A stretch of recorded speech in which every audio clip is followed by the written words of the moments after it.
ግንቦት 24 ቀን 2018 ዓመተ ምህረት ያገዛዙን የስሙላ ምርጫና የህዝባችን የህልውና ትግል ወቅታዊ ሁኔታ አስመልክቶ ከአማራ ፋኖ ብሔራዊ ንቅናቄ የተሰጠ መግለጫ።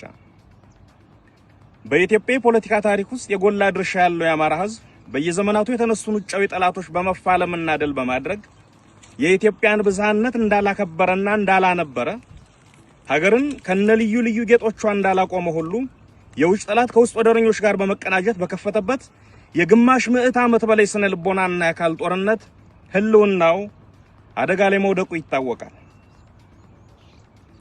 በተለይም ካለፉት 3 ዓመታት ወዲህ ይፋዊ የዘር ማጥፋት ጦርነት በአብይ አህመድና ቡድኑ ታውጆበት ጠላቱን በመመከት አስደናቂ ታሪክ በመጻፍ ላይ ነው። በመንግስትነት ስም ስልጣን የተቆናጠጠው የቀውስና የእልቂት አገዛዝ በህዝብ ድጋፍ ያገኘውን ቅቡልነት በክደት አሽቀንጥሮ ከጣለ በኋላ በምርጫ ስም ስልጣኑን ለማራዘም ሲንደፋደፍ መቆየቱም እንዲሁ ይታወቃል። መላው አማራና የኦሮሞ ህዝብ አገዛዙ በፈጠረው ጦርነት በሚቃጠሉበት በዚህ ወቅት የትግራይን ህዝብ መሰረታዊ ፍላጎት ኮልኩሎ ጉሮሮውን ይዞ በሚያስጨንቅበት የሲዳማ፣ ቤኒሻንጉልና ጉሙዝ፣ አፋርና ጋምቤላ እንዲሁም ሌሎች ኢትዮጵያዊ ወገኖች ታፍነው በሚሰቃዩበት በዚህ ወቅት ምርጫን ለማድረግ አይደለም ለማሰብ በማይቻልበት ሁኔታ የምርጫ ግርግር በመጀመር ህዝቡንና ዓለም አቀፍ ማህበረሰቡን ለማደናገር ሞክሯል። ይህንንም በመረዳት ድርጅታችን የአማራ ፋኖ ብሔራዊ ንቅናቄ መጋቢት 6 ቀን 2018 ዓ.ም በብልጽግና የደም ድግስ ላይ የማይናወጽ አቋም ያለው መሆኑን ከማሳወቁም ባሻገር አገዛዙ ተጨማሪ የእልቂት ዘመንን የሚያዋልድበት ፖለቲካዊ ክንውን እንዳይኖር የተደራጀ ስራ ሲሰራ ቆይቷል። በዚህም መላው ህዝብ በነቂስ በመውጣት ምርጫ የሚባል ነገር እንደሌለ ከምርጫ በፊት ያገዛዙ ሰራዊት በህዝብ ላይ የከፈተውን ወረራና የዘር ማጥፋት ጦርነት እንዲያቆም ጠይቋል። በርካታ ፓርቲዎች፣ የፓርቲ አመራሮች፣ የዲሞክራሲና የሰብአዊ መብት ተቋማትም ተመሳሳይ አቋም ወስደዋል። በተለያዩ ቦታዎች ይደረጉ የነበሩ የምርጫ አስፈጻሚዎች፣ የታዛቢዎች፣ የምርጫ ቦርድ ሰዎች ከምርጫ ጋር የተያዙ እንቅስቃሴዎችና የምርጫ ቁሳቁሶች እንቅስቃሴም መካሄድ ሳይችል ቀርቷል። ይህ ይሳካ ዘንድም ድርጅታችን አፋብን የአብይ አህመድ አገዛዝ ይህንን የስሙላ ምርጫ ለማካሄድ የፈለገው ለዲሞክራሲ ስርዓት ግንባታ ሳይሆን በህዝባችን ላይ ለሚፈጸመው የጅምላ ጭፍጨፋና ማፈናቀል የመግደያ ሰርቲፊኬት ለማግኘት መሆኑን በዚህ የደም ድግስ ላይ የሚሳተፉ አካላት ሁሉ ከአገዛዙ ጋር እኩል ተጠያቂ እንደሆኑና ንቅናቄያችንም አስፈላጊውን እርምጃ እንደሚወስድ አስቀድሞ ማሳወቁ ትልቅ አስተዋጽኦ ነበር። ለዚህ የንቅናቄያችን ጥሪ ከአማራ ህዝብ፣ ከመላው የኢትዮጵያ ህዝብ፣ ከጸረ አምባገነን ኃይሎችና ከዓለም አቀፍ ማህበረሰብ ያገኘነው ድጋፍ እጅግ ከፍተኛና አበረታች ሆኖ አግኝተነዋል። ይህ ለትግላችን የታየው አጋርነት አገዛዙ በብቸኝነት ተገሎ ለመውደቅ መቃረቡን የሚያሳይ ትልቅ ማሳያ ነው። ዛሬ ላይ አገዛዙን ምርጫ ተጠቅሞ ለማግኘት ያለመውን የመግደያ ሰርቲፊኬትና ዓለም አቀፍ ቅቡልነት በህዝባችንና በሰራዊታችን ብርቱ ተጋድሎ የመግደያ ሰርቲፊኬቱን ቀዳደን የፈለገውን ፍቃድ እንዳያገኝ ማድረጋችንን በሙሉ ልብና በኩራት ለህዝባችን እናበስራለን። ምርጫ ተብዬ አገዛዙ ድራማ ሙሉ በሙሉ ከሽፏል። የህዝባችን ነቅቶ መጠበቅና የፋኖ ብርቱ ክንድ አገዛዙ ያቀደውን የፖለቲካ ትርፍ መናስ ቀርቶታል። በህዝባችን ጽኑ ተጋድሎና በፋኖ ክንድ ጥንካሬ አገዛዙ የፈለገውን የፖለቲካ ቅቡልነት ሳያገኝ ቀርቶ ከፀሐይ በታች እርቃኑን አቁመነዋል። አብይ አህመድ ይህንን ምርጫ ተጠቅሞ በዓለም ፊት ተመርጫለሁ የሚል የሐሰት ካባ ለመልበስ የነበረው ተስፋ በኗል። ይህ ድል የትግላችንን የበላይነት ያረጋገጠ ሆኖት ሆኗል። ይህ ስለመሆኑም ባለፉት ጥቂት ቀናት ብቻ በመላው ዓለም ከፍተኛ ተሰሚነት ባላቸው ዓለም አቀፍ ሚዲያዎችና የሰብአዊ መብት ተቆርቋሪ ድርጅቶች የወጡት መግለጫዎች ማረጋገጫዎች ናቸው። የተከናወነው የምርጫ ቲያትር እጅግ አስቂኝና ለወደፊቱ ትውልድ የፖለቲካ ውድቀትና የስሙላ ምርጫ ምን እንደሚመስል ለማስተማሪያነት የሚያገለግል ተጨማሪ ክስተት ሆኖ አልፏል። ድምጽ መስጠቱም ሆነ ውጤቱ አስቀድሞ በቤተ መንግስት ተጠናቆ የቀረበ መሆኑን ህዝብ ብቻ ሳይሆን ያገዛዙ ካድሬዎች እንኳን ሳይቀሩ በሚገባ እንዲረዱት ተደርጓል። ንቅናቄያችን በፈጠረው የፖለቲካ ጫና ምክንያት ያገዛዙ መዋቅር ውስጥ ያሉት ግለሰቦች እንኳን በስርዓቱ ላይ እምነት እንዲያጡና የውስጥ መከፋፈል እንዲፈጠር ሆኗል። ይህ የሚያሳየው አገዛዙ ከውጭ ብቻ ሳይሆን ከውስጥም እየፈረሰ መሆኑን ነው። ትግላችን አሁን ወሳኝ ምዕራፍ ላይ ይገኛል። አምባገነኑና ደመጣጩን አገዛዝ ለአንዴና ለመጨረሻ ጊዜ ከመንበሩ አስወግደን የህዝባችንን ህልውና ዋስትና የምናረጋግጥበት ጊዜ ቀርቧል። ስለሆነም መላው የአማራ ህዝብና የኢትዮጵያ ወዳጆች የጀመራችሁትን ድጋፍ አጠናክራችሁ እንድትቀጥሉ በየአቅጣጫው የምትገኙ የጸረ አገዛዝ ኃይሎች በጋራ እንድንቆም የአገዛዙ ጸጥታ መዋቅር ውስጥ ያላችሁ ወገኖችም ከህዝባችሁ ጎን በመቆም የውድቀቱ ተባባሪ እንድትሆኑ ጥሪያችንን እናቀርባለን። በመጨረሻም ከግንቦት 21 ቀን 2018 ዓ.ም ጀምሮ ተፈጻሚ የተደረገው የተሽከርካሪ እንቅስቃሴ ገደብና የጥንቃቄ መመሪያ በመጠናቀቁ ከነገ ግንቦት 25 ቀን 2018 ዓ.ም ጀምሮ መደበኛ እንቅስቃሴዎች እንዲቀጥሉ የተፈቀደ መሆኑን እናሳውቃለን። ድል ለአማራ ህዝብ፣ ክፋት ለማንም፣ በጎነት ለሁሉም። አዲስ ትውልድ፣ አዲስ አስተሳሰብ፣ አዲስ ተስፋ። ህልውናችን በተባበረ ክንዳችን። አርበኛ ዘመነ ካሴ፣ የአማራ ፋኖ ብሔራዊ ንቅናቄ ሊቀመንበር። አመሰግናለሁ።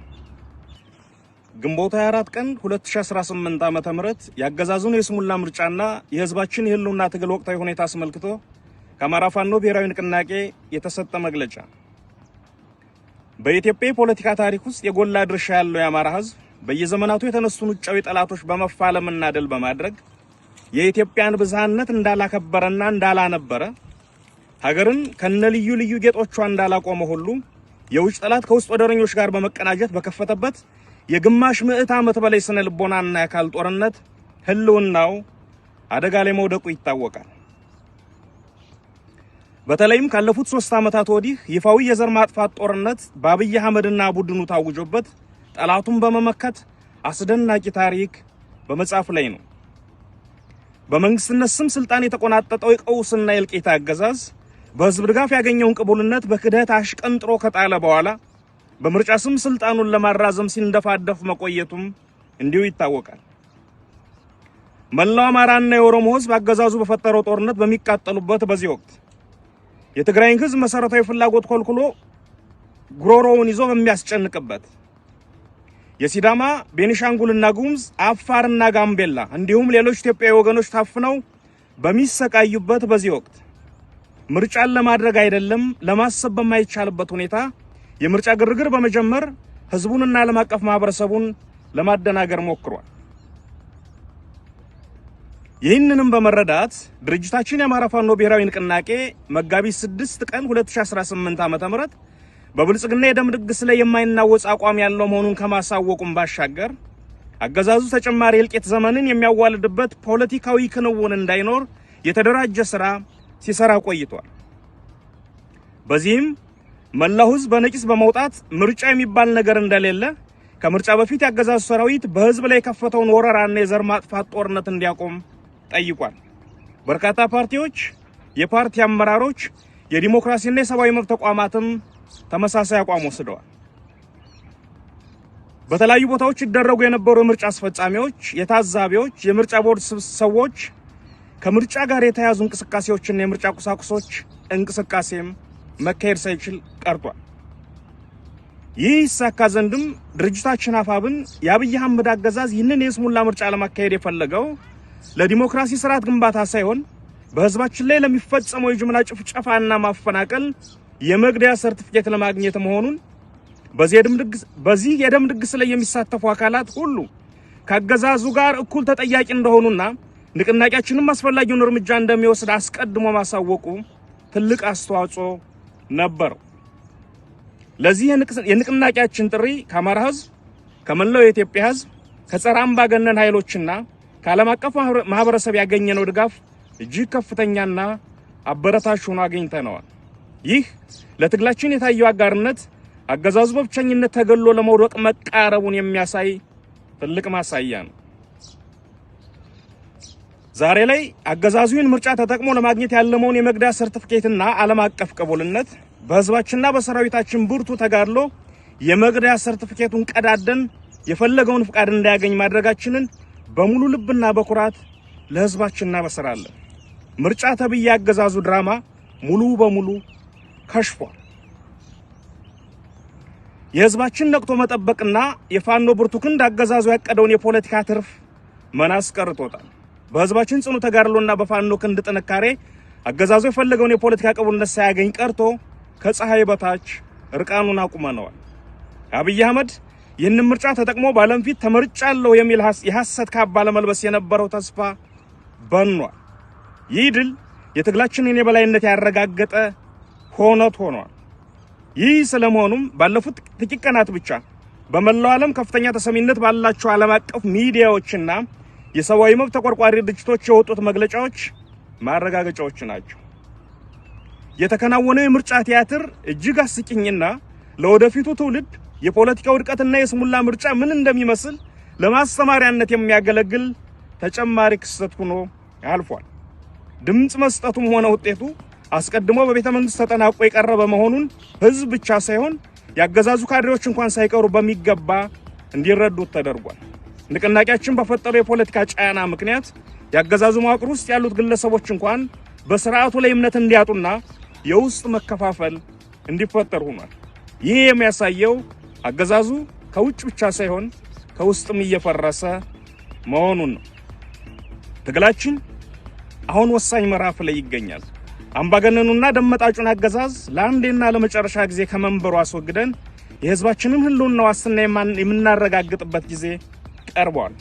ስለሆነም መላው የአማራ ህዝብና የኢትዮጵያ ወዳጆች የጀመራችሁትን ድጋፍ አጠናክራችሁ እንድትቀጥሉ በየአቅጣጫው የምትገኙ የጸረ አገዛዝ ኃይሎች በጋራ እንድንቆም ያገዛዙ ጸጥታ መዋቅር ውስጥ ያላችሁ ወገኖችም ከህዝባችሁ ጎን በመቆም የውድቀቱ ተባባሪ እንድትሆኑ ጥሪያችንን እናቀርባለን።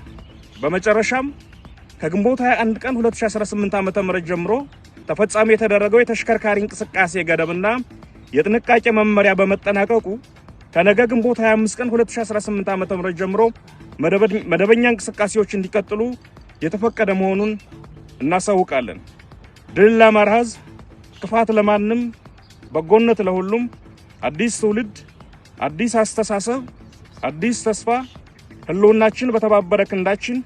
አርበኛ ዘመነ ካሴ፣ የአማራ ፋኖ ብሔራዊ ንቅናቄ ሊቀመንበር። አመሰግናለሁ።